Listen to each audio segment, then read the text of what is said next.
శ్రీమాత్రే నమః. ఈరోజు దేవీ భాగవతములోని గుణత్రయ సాంగత్యం గురించి తెలుసుకుందాము. ఈ గుణాలు ఒకదానితో ఒకటి కలహిస్తూ ఉంటాయి, ఒకదానిని ఒకటి ఆశ్రయించి ఉంటాయి. ఇవి నిరాశ్రయాలు కావు. కేవల సత్వల, కేవల రజస్సు, కేవల తమస్సు ఎక్కడా ఉండవు, ఎప్పుడూ కలిసే ఉంటాయి. అందుకే అన్యోన్యాశ్రయాలు అనడము. జ్ఞాతమైన పని పట్ల శ్రద్ధ అనేది ఫలానుభూతి లభించేంత వరకు ఉంటేనే అది పరిజ్ఞాతము అవుతుంది, లేకపోతే నిష్ఫలము. ఏది విన్నంత మాత్రాన, చూసినంత మాత్రాన పరిజ్ఞాతము కాదు, అనుభూతము కావాలి. ఎలాగంటే తీర్థక్షేత్రాల గురించి ఎవరో చెప్పగా విని రాజసమైన కోరిక పుట్టి ఒకడు ఆయా తీర్థాలను సందర్శించి స్నానాదులు చేసి అక్కడ మహాదానాలు ఆచరిస్తాడు. కొంతకాలం అక్కడే నివసిస్తాడు. అటుపైన తిరిగి ఇంటికి వస్తాడు. మళ్ళీ మామూలే. తన రాగద్వేషాలు, కామక్రోధాలు యథాపూర్వకంగా ప్రారంభమవుతాయి. వట్టి శ్రమ మిగులుతుంది. ఇది రజోగుణ లక్షణము. ఇతడికి శృతము, అనుభూతము కాలేదన్నమాట. తీర్థసేవనకు ఫలము నిష్కల్మశ్వత్వము. అలాంటి ఫలము అతడికి దక్కలేదు. రాగద్వేషాదులను వదిలించుకోవాలి. అది జరగనంత కాలము ఎన్ని తీర్థాలు సేవించినా నిష్కలశత్వము రాదు. కర్షకుడు నేల దున్నడము దగ్గర నుంచి పంట పండే వరకు అన్ని జాగ్రత్తలు తీసుకొని హేమంతములో కోతకు వచ్చే సమయానికి అశ్రద్ధ చేస్తే పంట అంతా క్రిమి, కీటక, మృగ, పక్ష జాతులకు స్వాహ అయిపోతుంది. రైతుకి ఫలం దక్కదు, పుట్టెడు దుఃఖము మిగులుతుంది. అలాగే అనుభూతి పర్యంతము శ్రద్ధ వహించకపోతే, రాగద్వేషాలను ఎప్పటికప్పుడు జాగరూకుడై నిరోధించుకోలేకపోతే సాధకుడికి సత్వానుభూతి కలదు. శాస్త్ర దర్శనాదుల వల్ల సత్వగుణము వృద్ధి పొంది వైరాగ్య భావాన్ని కలిగిస్తుంది. ఇది తమో రజోగుణాల సాంగత్యం వల్ల నిత్యము పరాభవాలు అనుభవిస్తూ ఉంటుంది. నిరంతర ఘర్షణ సత్వగుణాన్ని జాగ్రత్తగా కాపాడుకుంటూ ఉండాలి. అది సముత్కటంగా పెరిగినప్పుడు వైరాగ్యము ఆవిర్భవిస్తుంది. బుద్ధి ధర్మ మార్గాన్ని అనుసరిస్తుంది. తమో రజోగుణాలను జయించగలుగుతుంది. బాహ్యార్థాలను వాచించక యజ్ఞయాగాల పట్ల ఆసక్తమవుతుంది. యథాలాభ సంతుష్టి అనాయాసంగా లభించిన దానితో తృప్తిపడటము ఏర్పడుతుంది. సాత్విక భోగాలను మాత్రమే కోరుకుంటుంది. రాజసిక భోగాలను తిరస్కరిస్తుంది. తామసిక భోగాల సంతతి ఇక చెప్పాలా?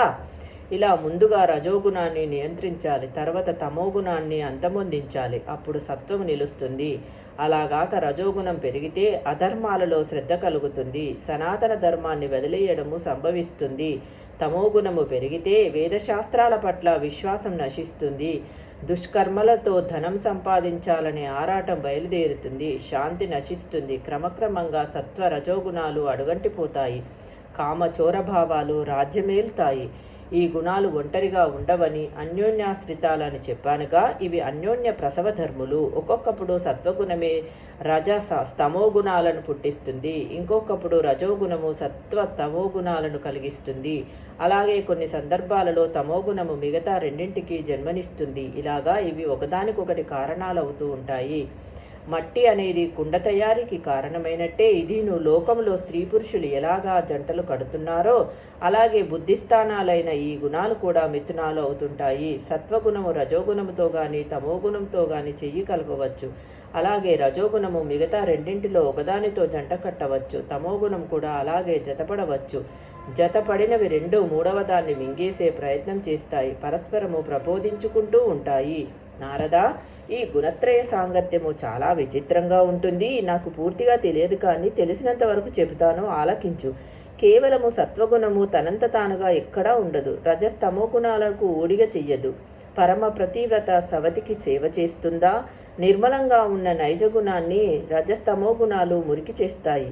వాటి మురికిని ప్రయత్నపూర్వకంగా నైజగుణము కనుక వదిలించుకోగలిగితే సత్వగుణం ప్రవేశిస్తుంది. అప్పుడు సవతులు ఏడ్చినట్టుగా రజస్తమో గుణాలు కుళ్ళుకుంటాయి. ఇది సహజము. లోకంలో చూడు, భార్య సేవలకు భర్త సంతోషిస్తాడు, సవతులు దుఃఖిస్తారు. రాజభటులను చూసి సజ్జనులు సంతోషిస్తే దుర్జనులు బెబ్బెలెత్తుతారు. కుండపోతగా వాన కురిసిందని రైతు సంబరపడుతుంటే ఇంటి పైకప్పేలేని పూరి గుడిసెవాడు తిట్టుకుంటాడు. స్వభావస్థమైన గుణాలు అవస్థాభేదాలను బట్టి ఇలా సుఖదుఖాలను కలిగిస్తూ ఉంటాయి. నారదా, ఈ గుణాలను పోల్చుకోవడానికి గుర్తులు చెబుతాను, గమనించు. లఘు ప్రకాశతత్వము, నిర్మలత్వము, విషదత్వం ఇవి సత్వగుణ యొక్క సంకేతాలు. దేనినైనా సరే తేలిగ్గా చూడటము, తేలిగ్గా లేవడము, తేలిగ్గా పోవడము, మనసు ఎప్పుడూ నిర్మలంగా ఉండటము సత్వగుణ సమృద్ధికి నిదర్శనాలు. అలా కాక శరీరంలో జృంభాస్తంభ తంద్రాచంచలత్వాలు కనిపిస్తే అవి రజోగుణానికి కొండ గుర్తులు.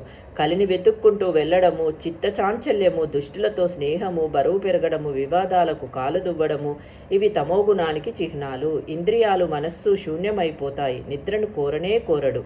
బ్రహ్మదేవుడు ఇంతగా విడమరిచి గుణాల లక్షణాలను విశదీకరిస్తే నారదుడు శ్రద్ధగా ఆలకించి లబ్ధి పొందాడు. మరొక సందేహం పొటమర్చింది. వినయంగా ప్రశ్నించాడు. పితామహ, విభిన్న లక్షణాలు కలిగిన ఈ గుణాలు ఒకే చోట ఎలా నిలుస్తున్నాయి? శాశ్వతంగా కలిసి ఎలా పనిచేస్తున్నాయి? నిజానికి ఇవి పరస్పర శత్రువులు కదా పుత్ర. ఈ గుణాలు దీపాల వంటివి. వత్తి, నూనె, మంట ఇవి పరస్పర విరుద్ధాలే అయినా దీపము వస్తు దర్శనము చెయ్యడం లేదు.